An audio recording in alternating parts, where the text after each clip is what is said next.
कानपुर के एक छोटे से कस्बे में तान्या और गीता रहा करते थे। तान्या और गीता एक ही कॉलेज में पढ़ती थी, इसीलिए कहने को तो वो दोस्त थे, पर दोनों में एक शीत युद्ध चलता रहा करता था। एक दिन कॉलेज में, हेलो गीता, आज बहुत देर से कॉलेज आई हो तुम? हाँ यार, वो बस ही नहीं मिल रही थी। तो तुम बस से आती हो? अरे मुझे बोल देती, मैं पिक कर लेती। नहीं, इसकी जरूरत नहीं है, बस आ जाती है। और आज थोड़ी देर से आई थी। मेरे से तो कभी भी नहीं होगा भाई बस से ट्रेवल।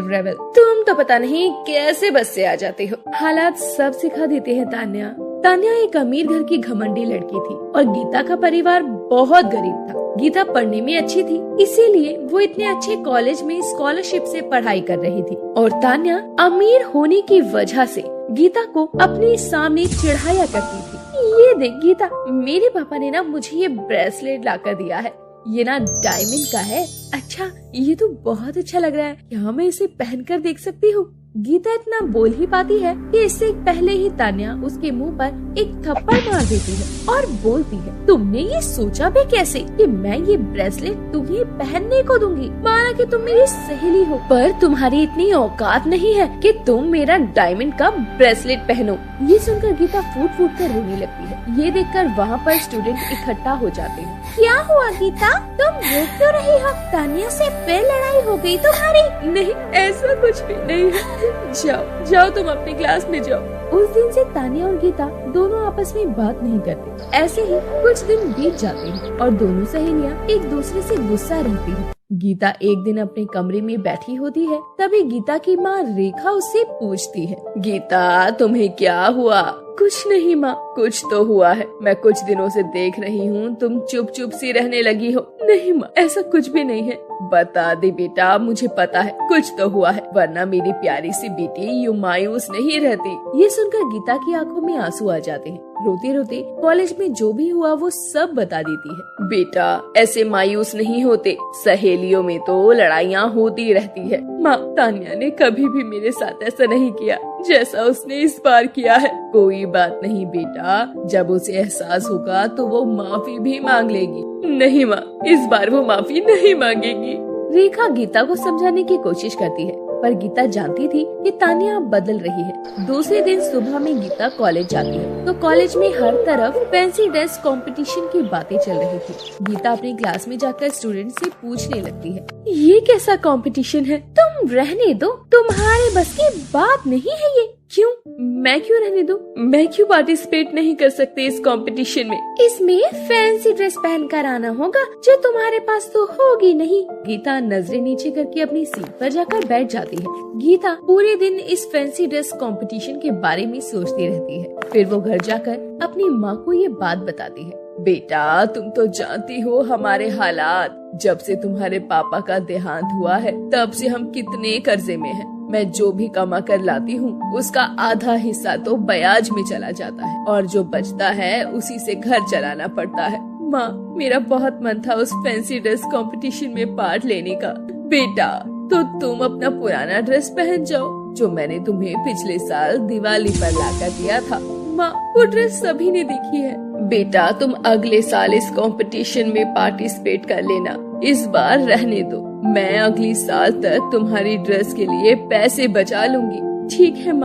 रेखा अपनी बेटी को यूं मायूस होता हुआ नहीं देखना चाहती थी। तभी वो उसकी ड्रेस के लिए पैसे इकट्ठे करने लगती है और जिन घरों में वो काम करती थी वो वहाँ पर ओवर टाइम करने लगती है। पर ये बात गीता को नहीं पता होती। एक दिन शाम को रेखा को घर आने में देर हो जाती है तो गीता बहुत परेशान हो जाती है। आज रात हो गई और माँ अभी तक वापस नहीं आई।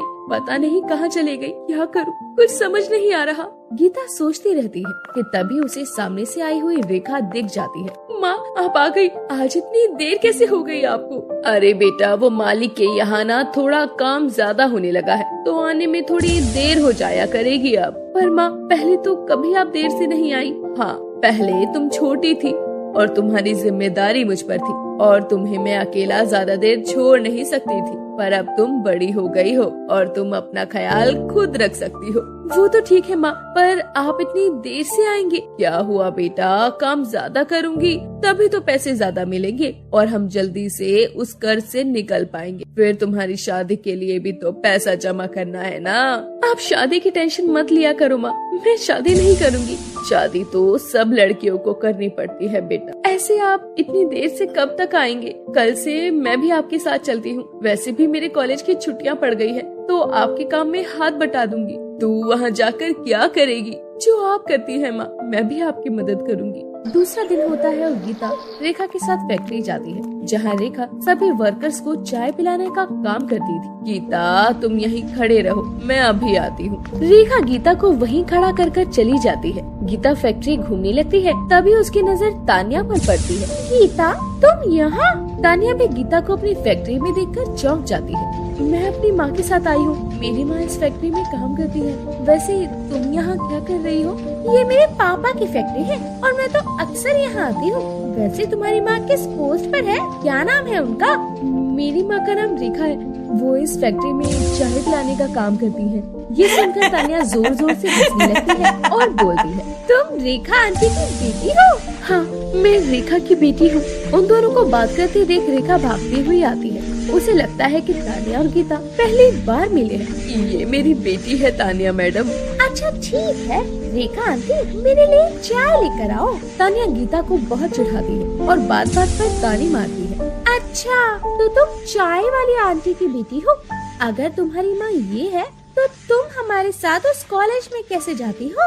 रेखा आंटी चाय में इतना तो काम नहीं कर पाती कि वो तुम्हारे कॉलेज की फीस भर सके। मैं कॉलेज स्कॉलरशिप पर जाती हूँ, मुझे या मेरी माँ को वहाँ की फीस नहीं देनी होती। अच्छा तो ये बात है, तभी तो मैं सोचूं तुम जैसी गरीब घर की लड़की हमारे कॉलेज में कैसे? रेखा चाय लेकर आती है और पूछती है, तान्या मैडम आप मेरी गीता बेटी को कैसे जानती हैं? रेखा आंटी हम दोनों एक ही क्लास में पढ़ते हैं और गीता ने कभी आपको बताया नहीं क्या?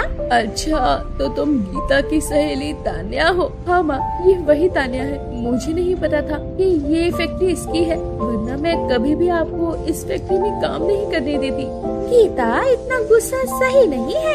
ऐसा बोलती हुई तान्या हंसते हुए वहाँ से चली जाती है। ऐसे ही कई दिन बीत जाते हैं। गीता अपनी माँ रेखा के साथ अक्सर फैक्ट्री में आकर काम करने में उसकी मदद करती और अब दिवाली आने वाली थी। चारों तरफ दिवाली की शोरगुल से तैयारी चल रही थी। बाजार में चारों तरफ चहल पहल थी। फैक्ट्री से आती हुई गीता बाजार में चारों तरफ देखती है और अपनी माँ से बोलती है, माँ बाजार में इतनी चहल पहल क्यों है? बेटा दिवाली आने वाली है ना माँ, इस बार दिवाली पर आप मुझे नए कपड़े लाकर दोगी ना? हाँ बेटा मैं पूरी कोशिश करूँगी। ऐसे ही दिन बीतते जाते हैं। रेखा दूसरे दिन जब फैक्ट्री जाती है तो उसे पहले से ही वहाँ तान्या मिलती है। तान्या मैडम आज आप फैक्ट्री बड़ी जल्दी आ गई। रेखा आंटी आज मैं बहुत खुश हूँ। देखिए हमारे घर दिवाली की पार्टी है, आपको तो काम के लिए आना है, तो क्यों ना आप अपनी बेटी गीता को भी साथ ले आओ? जी मैडम मैं जरूर लेकर आऊंगी। ये बोलकर तान्या तो वहाँ से चली जाती है। फिर शाम होती है। रेखा अपने घर जाकर गीता को पार्टी के बारे में बताती है। माँ मैं उस नकचड़ी तान्या के घर नहीं जाऊंगी। अरे बेटा चल ना, तुम चलोगी तो मेरा काम भी थोड़ा कम हो जाएगा।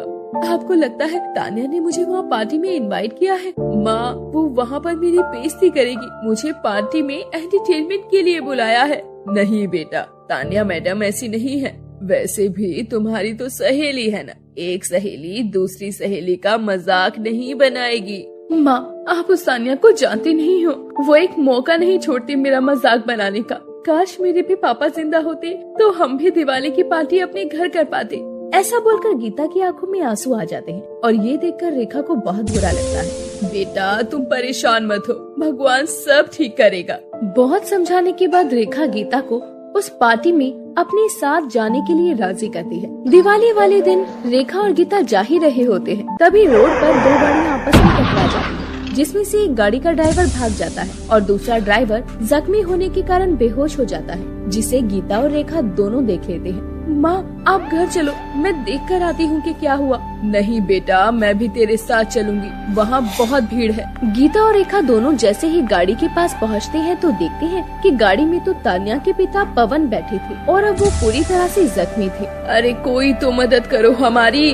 माँ मदद मांगने से कुछ नहीं होगा, अंकल को हमें ही बचाना होगा। हाँ पर कैसे? हमारे पास तो ना ही कोई गाड़ी है। आप फिक्र मत करो माँ, पास ही में एक अस्पताल है, मैं जल्दी से वहाँ से किसी को बुलाती हूँ। ये बोलकर गीता तो अस्पताल में किसी को बुलाने चली जाती है और पवन को हॉस्पिटल लाकर एडमिट करवाती है। माँ आप घर चली जाओ, अंकल के पास मैं हूँ यहाँ। जैसे ही अंकल को होश आएगा, उनके घर वालों को बुलाकर मैं वापस आ जाऊंगी। ठीक है बेटा। ऐसा बोलकर रेखा तो वहाँ से चली जाती है। सुबह से शाम हो जाती है, पवन को होश नहीं आता और रेखा और गीता बहुत परेशान हो जाते हैं क्योंकि वो नहीं जानते थे कि पवन तान्या के पिता है और फैक्ट्री के मालिक है। और जैसे ही पवन को होश आता है तो डॉक्टर से वो पूछते हैं, डॉक्टर मुझे क्या हुआ था, मैं यहाँ कैसे? आपको हार्ट अटैक हुआ था जिसकी वजह से आपका गाड़ी पर से कंट्रोल हट गया और आपका एक्सीडेंट भी हो गया था। मुझे यहाँ पर कौन लेकर आया? आपको वो जो बाहर खड़ी है लड़की, वो लेकर आई अस्पताल। टाइम से अस्पताल ना लाती आपको तो आप आज हमारे साथ ना होते। पवन गीता को अपने पास बुलाता है और बोलता है, धन्यवाद बेटा, आज तुम नहीं होती तो पता नहीं क्या हो जाता। पवन गीता से बात कर ही रहा था कि तभी वहाँ तान्या और तान्या की माँ रूपा आ जाती है और उन्हें पता चलता है कि गीता ने पवन की जान बचाई है। गीता बेटी, तुम बहुत बहादुर लड़की हो, तुमने मेरे पति की जान बचाई, तुम्हारा बहुत बड़ा एहसान है हम पर। नहीं आंटी, ऐसा कुछ नहीं है, ये तो मेरा फर्ज था। ये सब देखकर तान्या को भी समझ आता है और वो गीता से माफी मांगती है। गीता मुझे माफ कर दो, मैं तुम्हारा बहुत दिल दुखाया करती थी, पर तुमने कभी भी पलटकर मुझसे बदला नहीं लिया। तुम एक अच्छी इंसान हो। तान्या तुम भी ना, हम तो सहेलियां है ना, और सहेलियों में तो झगड़ा होता रहता है। ऐसा बोलकर फिर से दोनों गले मिल जाती हैं। शाम को वो सब मिलकर दिवाली मनाते हैं। असली दिवाली तो यही होती है कि अपने दिलों से नफरतों को मिटाना।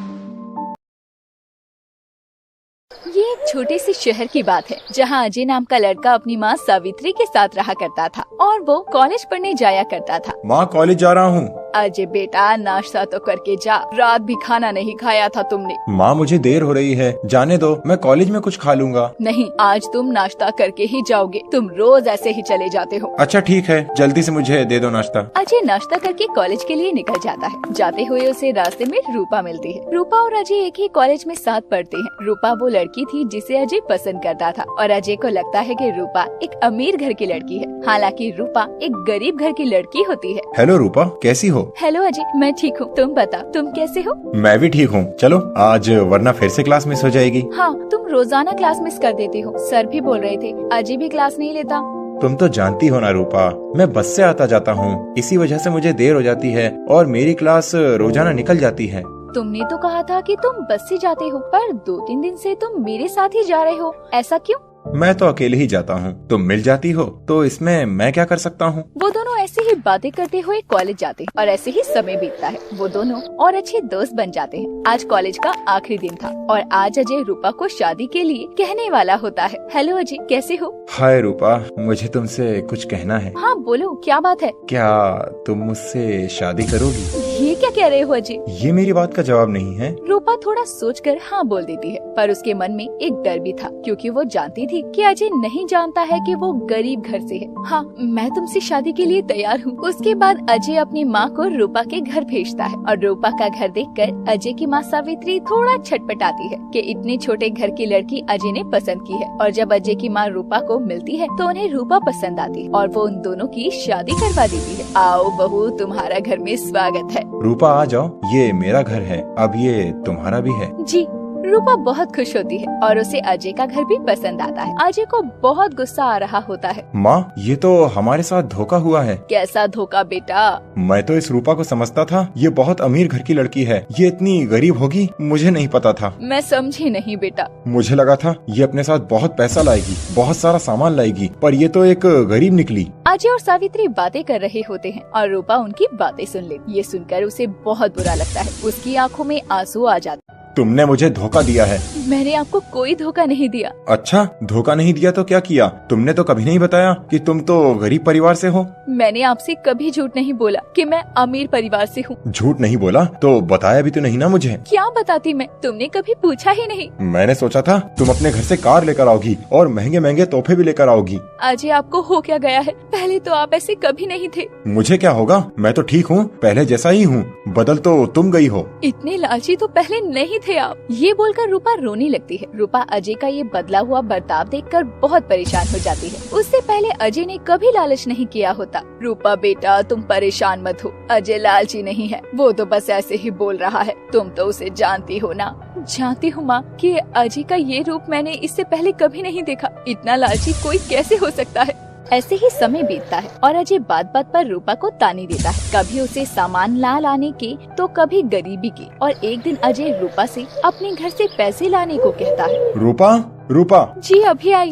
जी बोलिए, क्या हुआ? इतनी देर से कहाँ मर गई थी? कब से आवाज दे रहा हूँ। वो मैं छत पर कपड़े सुखाने गई थी। रूपा, तुमसे मुझे एक काम है। कैसा काम, बताइए। देखो, मैंने अभी एक नया बिजनेस स्टार्ट किया है, उसके लिए मुझे थोड़े पैसे चाहिए। अच्छा ठीक है, इसमें मैं क्या कर सकती हूँ? तुम अपने घर वालों से कहो ना कि वो मुझे पैसे दे दें। क्या? ये सुनकर रूपा आश्चर्यचकित रह जाती है। ये क्या कह रहे हैं आप? मेरे घर वाले पैसे कहाँ से लाएंगे? आप तो जानते हैं ना वो कितने गरीब हैं। देखो रूपा, तुम शादी में कुछ नहीं लाई, मैंने कुछ नहीं कहा, पर अब तो मेरी मदद करो। तुम्हारे घर वाले मेरे लिए इतना भी नहीं कर सकते। बेटा, बुरा मत मानना, अजय जो कुछ कर रहा है तुम्हारे लिए ही कर रहा है। माँ, ये जानती हूँ मैं कि अजय मेरे लिए ही सब कर रहे हैं, लेकिन मेरे माता पिता इतने पैसे कहाँ से लाएंगे? कहीं से भी लेकर आना होगा, वरना तुम मेरे घर में नहीं रह सकती। ये सुनकर रूपा डर जाती है और रोने लगती है और फिर अपने घर आकर अपने पिताजी को सब बताती है। पापा, आप इतने पैसों का इंतजाम कहाँ से करेंगे? रूपा बेटा, तुम परेशान मत हो, मैं कहीं न कहीं से पैसों का इंतजाम कर लूंगा। पापा, आप सब कैसे करेंगे? आप तो जो कमा कर लाते हैं वो मेरी शादी पर जो लोन लिया है उसे भरने में चला जाता है। बेटा कहा ना, परेशान मत हो तुम, घर पर रुको, मैं जितने भी पैसों का इंतजाम कर पाऊंगा तुम्हें लाकर दे दूंगा। ठीक है पापा, अभी मैं घर जाती हूँ, सब लोग मेरा इंतजार कर रहे होंगे। ये कहकर रूपा तो अपने ससुराल चली जाती है, पर महेश बहुत परेशान हो जाता है। उसे कुछ समझ नहीं आता कि अपनी बेटी का घर बचाने के लिए वो इतने पैसे कहाँ से लाए। मुझे पैसों का इंतजाम जल्दी करना होगा, वरना मेरी बेटी का घर खराब हो जाएगा। क्यों ना मैं अपना स्कूटर बेच देता हूँ। ये सोचकर महेश अपना स्कूटर लेकर उसे बेचने जा रहा था कि तभी वहाँ महेश को अजय की माँ देख लेती है। नमस्ते भाई साहब, यहाँ क्या कर रहे हो? नमस्ते बहन जी, मैं अपना स्कूटर बेचने आया था। पर क्यों? बहू बता रही थी कि ये स्कूटर तो आपको बहुत पसंद था ना। बहन जी, आप तो जानती हैं ना, अजय ने पैसों की डिमांड की है, उसी के लिए मैं ये स्कूटर बेचने आया था। भाई साहब, अजय ने कोई डिमांड नहीं की है, वो क्या है ना, उसने नया बिजनेस स्टार्ट किया है, उसमें लगाने के लिए उसके पास पैसे नहीं थे, इसीलिए बहू को बोला था। आप परेशान मत हो, मैं अजय से बात कर लूंगी। नहीं बहन जी, मुझे बेचने दीजिए, मैं अपनी बेटी का घर बचाने के लिए इतना तो कर ही सकता हूँ ना। माफ कर दीजिए भाई साहब, अजय की तरफ से मैं माफी मांगती हूँ, आप स्कूटर ना बेचिए। सावित्री महेश को रोककर अपने घर ले जाती है और अजय और रूपा को सब बताती है। अजय और रूपा दोनों इधर आओ। जी माँ, बोलिए। अरे पिताजी, आप कब आए? अभी आया। हाँ, आप बोलिए, क्या बात है? नमस्ते पिताजी। तुम्हें पता है अजय, महेश जी अपना स्कूटर बेच रहे थे। हाँ तो क्या हुआ, इसमें कौन सी बड़ी बात है? अपनी लड़की का घर बचाने के लिए इतना तो ससुर जी कर ही सकते हैं मेरे लिए। ऐसा सुनकर सावित्री को बहुत दुख होता है और वो बोलती है, बेटा मैंने तेरी परवरिश ऐसी नहीं की थी, लालची तो तुम पहले कभी नहीं थे। माँ, आप जानती हैं मुझे पैसों की जरूरत है। तुम्हें क्या लगता है महेश जी जो स्कूटर बेचकर पैसे देंगे उससे तुम्हारा बिजनेस अच्छा चलेगा? अगर पिताजी मुझे कुछ पैसे दे देते हैं तो उससे बिजनेस अच्छा ही चलेगा ना। बेटा महेश जी स्कूटर तो दूसरा ले लेंगे, पर जो उनका दिल दुखेगा उसका क्या? सावित्री के समझाने पर अजय को समझ आता है और वो अपना लालच छोड़कर महेश और रूपा से माफी मांगता है। रूपा, मुझे माफ कर दो, मैंने तुम्हारी कभी कदर नहीं की। और पिताजी, आप भी मुझे माफ कर दो, मुझे ऐसे पैसे नहीं मांगना चाहिए थे आपसे। अरे अजय बेटा, तुम परेशान मत हो, तुम हमसे पैसे नहीं मांगोगे तो किससे मांगोगे? रूपा, तुम भी मुझे माफ कर दो, मुझे अपने किए पर बहुत पछतावा है। नहीं अजय जी, आप माफी मत मांगिए, आपने अपना लालच छोड़ दिया, यही बहुत अच्छी बात है। जिसके बाद वो अपना लालच हमेशा के लिए छोड़ देता है और अपनी मेहनत के बल पर पैसे जमा करके अपना बिजनेस शुरू करता है।